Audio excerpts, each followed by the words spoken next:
ang emission center sa Cebu nga mga ka-idol kay gibalhin na di ay. So kabalo ko ani nga daghang gyud nga salaag ug wala sila kadumdum sa pag-ari. Usa na ko ani mga ka-idol nga wala kadumdum, may gani kay na ako'y nasugatan nga magpa-emission pud siya. So nagkuyog na lang pud mi og ari diri para magpa-emission mga ka-idol. So for today's video mga ka-idol no, naa na diri nahimutang ang LRL Emission Testing Center diri sa Simala, Cebu mga ka-idol. So kani nga building nga second floor mga ka-idol, mao na ni ang ilahang bagong emission center. So dool ra kaay mga ka-idol gikan sa Cebu nga mga ka-idol diri sa may bridge, Permiron Bridge at bang ani Pispan.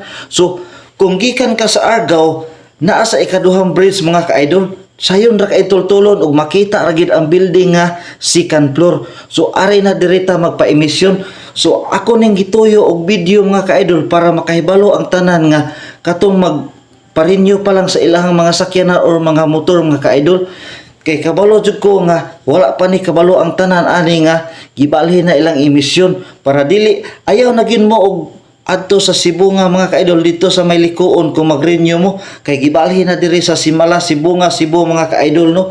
Mas maayo sad nga ilang gibalhin ilang emission nga ka-idol kay katon dito sa karaan nga emission nila. Grabe kay gamay og area maghuot gyud ang mga sakyanan og mga motor kung daghang magpa-emission. So mas maayo man diri mga ka-idol kay dako og pisto nya makaparking og tarong ang mga sakyanan. So karon lang diri mga ka-idol kay gitrabaho pa man ang bridge diri, medyo lisod pa ang dalan padulong sulod mga ka-idol, pero okay ra kay makasulod ra man gyud mga ka-idol. Kaabot sa sulod makatarong ra og parking mga ka-idol kay dako naman sa kaayo og area dito sa sulod.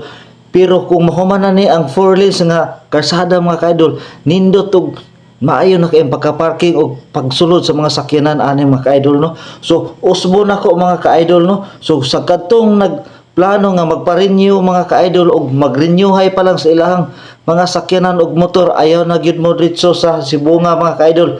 Ari na mo diri sa may Simala mga ka-idol, aring bridge para dili na mo mahago og duol na lang pud nato. So diri na lang kutob ang atong video mga ka-idol. Kung moagi ni sa inyong wall, palihog lang po kog follow, i-react na lang pod, i-like og i-share para daghang makakitaan ni mga ka-idol, para kadtong mga tao nga wa pa kabalo makakita ani nga video, makabalo na sila para diri na lang sila mo diretso sa Simala mga ka-idol no. Daghang salamat mga ka-idol og amping kanunay.